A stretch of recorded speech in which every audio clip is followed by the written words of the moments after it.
Hey guys, Char5 here, and today we are just about to wrap up Doll Week with a favorite for a lot of people in recent years, Annabelle the doll. And I think, well, mostly what surrounds the popularity or the rise in popularity of the Annabelle character is that, you know, the movies that have come out, the Conjuring films, or at least that's what I like to call them because they're part of like the same series, based on the lives of Ed and Lorraine Warren, who were, I guess we could say, real-life ghost busters in a way, though not necessarily in the sense that it's not just ghosts, but like they're demonologists. That's what they are. That's the word I was looking for.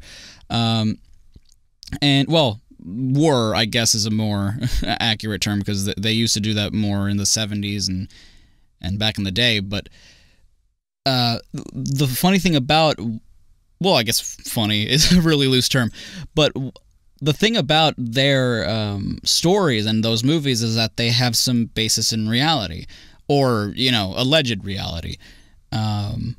You know, skepticism and whatever. I don't know if I'm a skeptic. I don't know if I believe. You know, I'm very middle ground when it comes to stuff like this. But this is the one character that I think, out of all these stories, that is based off of something probably real.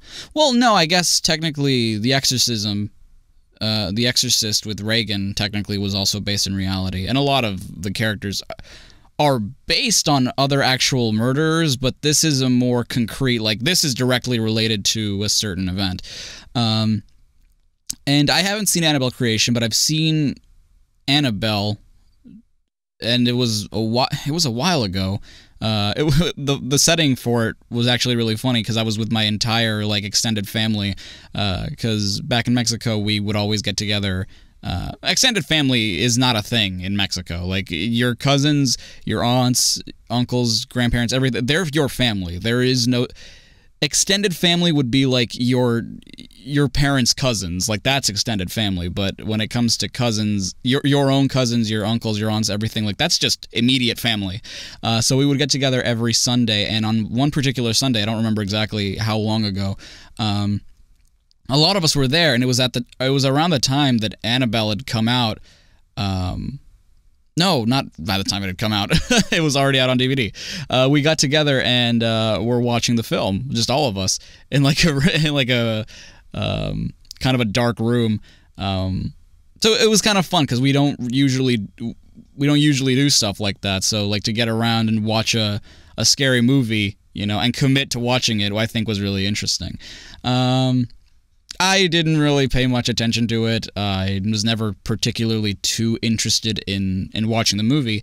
And I think, ironic, because I actually knew about the Annabelle story. I think it's one of those rare instances where I knew about the story before the movie came out. Because usually a lot of people, I think this was the case for a lot of people, they found out about the story because of the movie. You know, like, the movie had some traction and people were like, oh, wait, this was inspired on something that actually happened. I need to know what it's about. So, like, people went looking for the actual story. And in my case, I knew the story before it was cool. You know, very hipster thing. No, but the reason I knew about the story was back in the day when I would read a lot of creepypastas. And I know that may put me in a different light for you, but I don't know. There was a time where I started to get really, really into creepy stuff. I'm still into really creepy stuff. Like, when I work, usually when I'm working on a video, I'm usually, like, listening to, you know, true crime stuff. And I don't know why it's so fascinating to me. Like, it is really scary, but I don't know. Like, there was a time where I was more into the fiction side of things, I think. Now I'm into the more realistic side of things because it's actually scarier. Disappearances, murders, unsolved at that. But when I was looking into, you know, I think if you're into creepypastas at all, you'll probably know the Creepypasta Wiki, which is where I started to learn about so many, I guess, let's call them pop culture creepypastas. Jeff the Killer, Slender Man, Smile Dog, a bunch of the ones that I covered in the very first Creepy Month, that's usually where I read them. In fact, I believe most of, if not all of the creepypastas that I did in the first ever Creepy Month back in 2013, those were all inspired by the creepypasta. Those were all based on the creepypasta wiki. It was just me reading off those. And one of the entries was actually about Annabelle.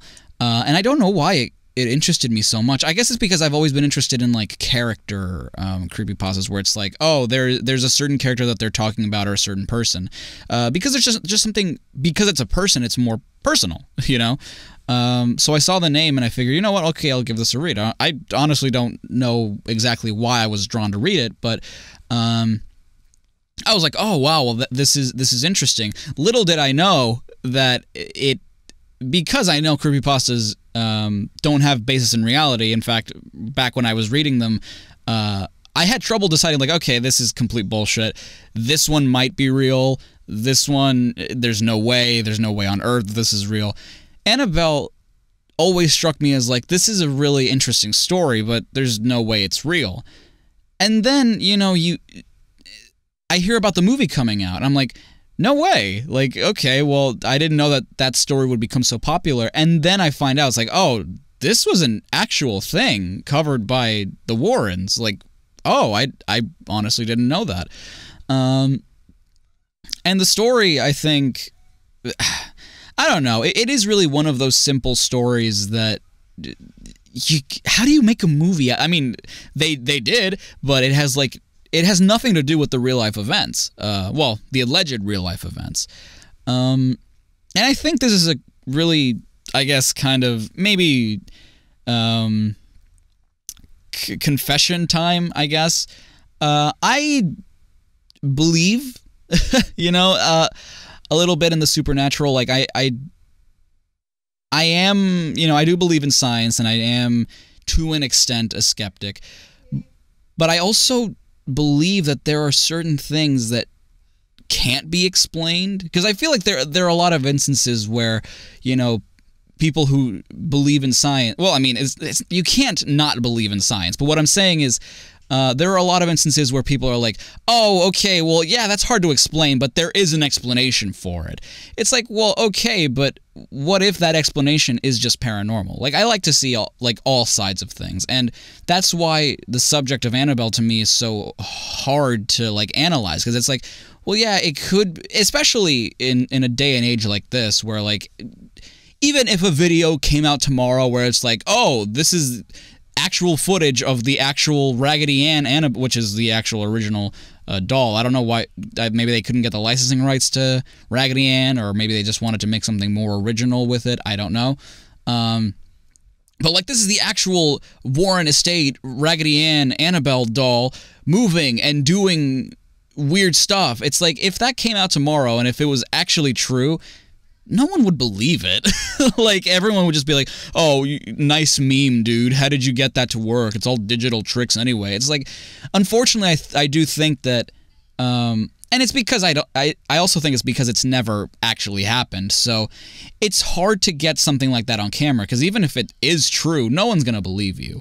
Hell, I wouldn't believe you. And I, to an extent, believe in the supernatural. Whoops.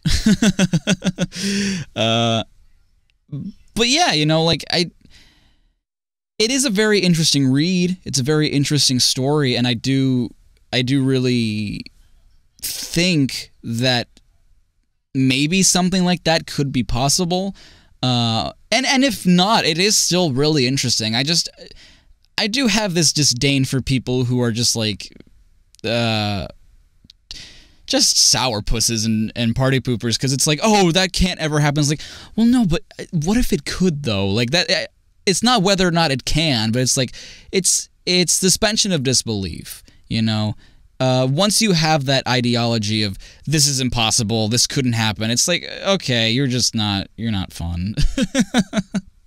That's why I like stuff like this. That's why I like more creepy stuff, because it's like, even if it's not true, just imagine it being true. And that's why I also love fiction and stories, because it's like, you get to submerge yourself into a different kind of reality, different kind of rules, and it makes for more interesting stuff.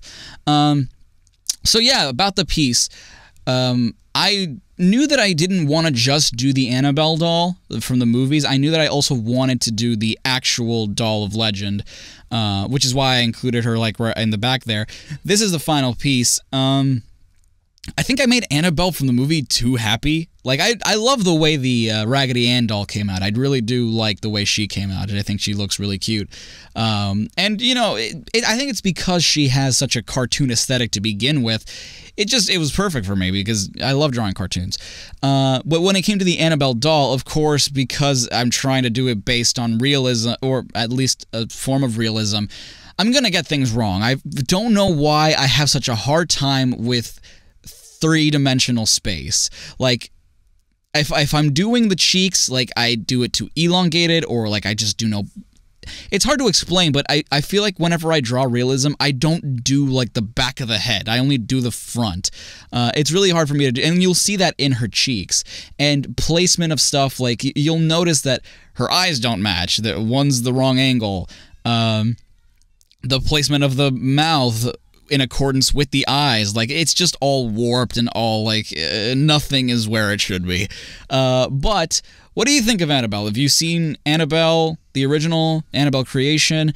What do you think of the story? They have many, many stories, which a lot of people allege it's like, oh, they had a huge part in it. They created these different hoaxes.